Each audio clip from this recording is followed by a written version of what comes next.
कि अभी तक मैंने आपको मेटा बिजनेस स्यूट या फेसबुक बिजनेस मैनेजर में इंपॉर्टेंट सेक्शंस का ओवरव्यू दे दिया है।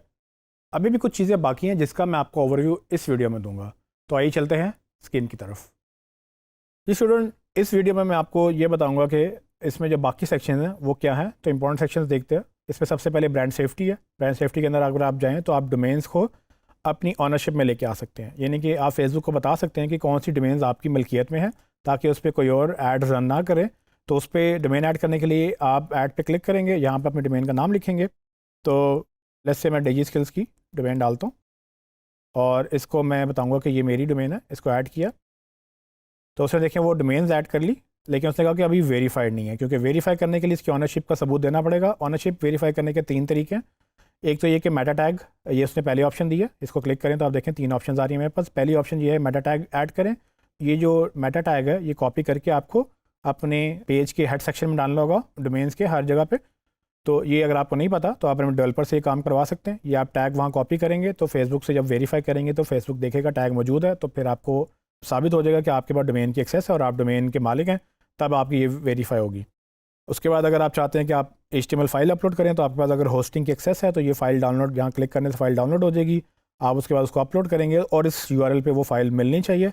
और जब वो मिल जाएगी ये URL एक्टिव हो जाएगा, क्योंकि जब आप इस फाइल को अपलोड करेंगे तो ये URL एक्टिव ऑटोमेटिकली हो जाएगा, तो आपकी वो वेरिफिकेशन हो जाएगी। या फिर अगर आपका DNS की एक्सेस है, अगर आपके पास डोमेन या होस्टिंग की एक्सेस है, तो आप यहाँ से इसको ये text record, DNS text record भी आप ऐड कर सकते हैं। ये इसके लिए ये वैल्यू डालनी होगी और आपकी ऐड सिंबल, यानी कि आपकी जो रूट डोमेन है उसमें ये आप जब डालेंगे वेरीफाई करेंगे तो आपकी मिल्कियत यहाँ से भी साबित हो जाएगी। सो डोमेन इंपॉर्टेंट है, बिकॉज कि फेसबुक जो है वो बैन करता है अगर आप डोमेन वेरीफाई ना करें या उस पर आपको कोई मसला है। तो डोमेन वेरीफाई करने से आपका ट्रस्ट बिल्ड होता है, और दूसरा ये कि आपकी डोमेन पे भी कोई और ऐड आपकी इजाज़त के बगैर नहीं रन कर सकेगा जब आप इसको लिमिट करेंगे।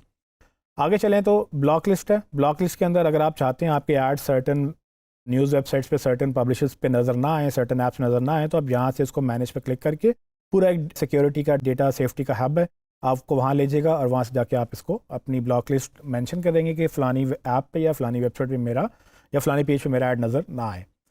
आगे चलें तो रजिस्ट्रेशन हैं। ये उन लोगों के लिए जिनको रिक्वायरमेंट होती है न्यूज़ पेजेस रजिस्टर करने के लिए। जो भी न्यूज़ पेजेस चला रहा है और उसको रजिस्टर करना है तो वो यहाँ पर आके अपने पेजेस को रजिस्टर करेगा। अगर हम आगे देखें तो आगे है इंटीग्रेशन। अगर आप अपनी कोई ऐप इंटीग्रेट करते हैं तो यहाँ पर वो लिस्ट हो जाएगी। अगर आपने CRM इंटीग्रेट किया है जिसमें लीड का डेटा सिंक हो रहा है फेसबुक के साथ, तो वो यहाँ पर वो आप ऐड कर सकते हो। यहाँ पर आपका CRM जो है वो लिस्ट हो जाएगा, जहाँ से आप कस्टमाइज उसको एक्सेस कर सकते हैं। या आपको शायद एक जो है एक और पेज पे ले जाएगा। तो ये पूरा फ्लो है। अगर आपके पास CRM चल रहा है और जो यहाँ फेसबुक की सिंकिंग ऑप्शन देता है तो आप उसको यहाँ पर सिंक कर सकते हो। आगे चलें तो पेमेंट मेथड्स हैं। आपको मैंने जब ऐड अकाउंट क्रिएट किया था, यहाँ पर मैंने आपको बताया था कि आप पेमेंट मेथड्स अलग से क्रिएट करते हैं। तो ऐड अकाउंट हमने जब क्रिएट किया था वो पेमेंट का ऑप्शन पूछ रहा था। तो पेमेंट मेथड में आप बेसिकली यहाँ पर अपना पेमेंट मेथड ऐड करेंगे। ये वैसे ही ऐड होगा जैसे हमने पहले अपने पर्सनल अकाउंट के लिए ऐड किया था। यहाँ पर आप उसको बताएंगे जी कि मैं फाइनेंस एडिटर हूँ, और उसके बाद आपसे पूछेगा किस करेंसी में और किस तरह से, डेबिट कार्ड, ऑनलाइन बैंकिंग, या क्या क्या आपने करना है।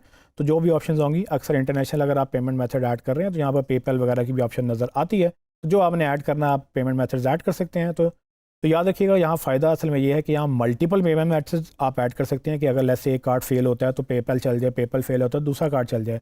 तो इसका फ़ायदा ये है कि आप मल्टीपल पेमेंट मेथड्स ऐड कर लें। जब वो आप ऐड कर लेते हैं तो उसके बाद आप इसको लिंक करते हैं अपने ऐड अकाउंट के साथ, क्योंकि जब ऐड अकाउंट चलता है तो उसकी वो जो पेमेंट कॉस्ट आती है तो किसी मेथड के बगैर, लिंक हुए बगैर वो नहीं चलेगा और आपकी कॉस्ट नहीं आएगी। तो फेसबुक तब तक ऐड लाइव नहीं करेगा जब तक आप पेमेंट मेथड को उसके साथ लिंक नहीं करेंगे। और कौन सा पेमेंट मेथड प्राइमरी करना है, कौन सा सेकेंडरी करना है, ये जब आप ऑप्शंस ऐड करते हैं तो वो आपको ऑप्शन देता है और आप उसको वहाँ से लिंक कर सकते हैं। आगे चलें तो सिक्योरिटी सेंटर है। सिक्योरिटी सेंटर में 2 ऑप्शंस हैं। 2 फैक्टर ऑथेंटिकेशन। अगर आप चाहते हैं कि आपके जितने भी लोग ये जो आपने यूज़र्स ऐड किए हैं, जितने भी लोग इसको एक्सेस करें आपके बिजनेस मैनेजर को, उसके लिए आप बाउंड करना चाहते हैं कि भाई वो 2 फैक्टर उनका लाजमी हो, तो यहाँ पर आप उसको एवरीवन कर दें। अगर आप चाहते हैं कि जितने एडमिन हैं उनकी 2 फैक्टर लाजमी हो तो आप उसको एडमिन ओनली, ये तो लाजमी करें। मतलब ये मिनिमम है जितने भी लोग इसके एडमिन बन रहे हैं, क्योंकि हैकिंग बहुत ज़्यादा होती है। अगर आपका अपना पर्सनल अकाउंट सिक्योर नहीं है तो आपका बिजनेस मैनेजर अकाउंट भी सिक्योर नहीं है। तो यहाँ पर बाउंड कर दें। जब तक कि वो 2 फैक्टर ऑथेंटिकेशन उसकी ऑन नहीं होगी उसके पर्सनल अकाउंट की, तब तक आपका बिजनेस मैनेजर वो एक्सेस नहीं कर सकेगा। और दूसरी ऑप्शन वो दे रहा है कि जी आप एक दूसरा एडमिन ज़रूर डालें। सो अक्सर फेसबुक अकाउंट गलती से या जानबूझ के या जैसे भी आपके वो डिलीट भी हो जाते हैं, ब्लॉक भी हो जाते हैं। तो अगर आपका एक ही अकाउंट है और आपने उसको उसी से बिज़नेस मैनेजर क्रिएट किया हुआ है और जब आपका वो अकाउंट एक्सेस ना हो पाए, पासवर्ड भूल जाए, कोई मसला हो जाए, तो आपका बिज़नेस मैनेजर का अकाउंट भी उसके साथ ही चला जाएगा। तो इसीलिए ये रिकमेंडेड है कि आप कम से कम एक और एडमिन ज़रूर ऐड करें, ताकि अगर एक किसी बंदे का अकाउंट डिलीट हो गया या एक्सेस नहीं हो रहा तो कम से कम दूसरा बंदा इस बिज़नेस की एक्सेस कर ले, बिकॉज कि ये जो बिज़नेस के अंदर ऑप्शंस आ रही हैं सारी, ये किसी और जगह पे फिर दोबारा ऐड नहीं हो सकेंगी। ये ऐड यहीं पर अकाउंट रह जाएगा, यहीं पर पेजेस रह जाएंगे। तो ये ज़रूरी है कि आप सिक्योरिटी सेंटर में जाके ये दो चीज़ों को इनेबल करें और मेक श्योर करें कम से कम एक और एडमिन हो, और ये इनेबल करें कि सारे एडमिन्स के लिए एटलीस्ट, मतलब असूलन तो सारे लोगों के लिए आप ये एक्सेस रखें, लेकिन अगर आप कम से कम करना चाहते हैं तो एडमिन्स ओनली, एडमिन जितने भी हैं उनको डेफिनेटली 2 फैक्टर ऑन करना है। रिक्वेस्ट का एक सेक्शन है जिसमें received request, sent request, invitation, जो भी चीज़ें मैंने आपको बताया था ना कि आप अपनी रिक्वेस्ट भेजते हैं पेज की या ऐड अकाउंट की, तो वो यहीं से सेंड होंगे, यहीं पर रिसीव होंगे, यहाँ पर सारी लिस्ट हो जाएंगी।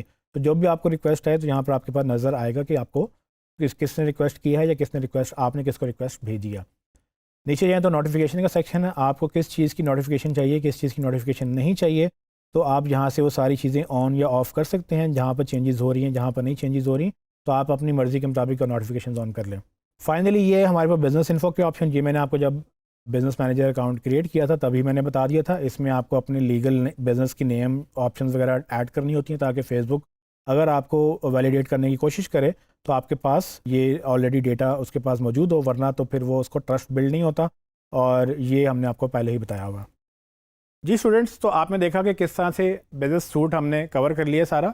अब आप बेसिकली इसमें मज़ीद चीज़ें खुद एक्सप्लोर कर सकते हैं।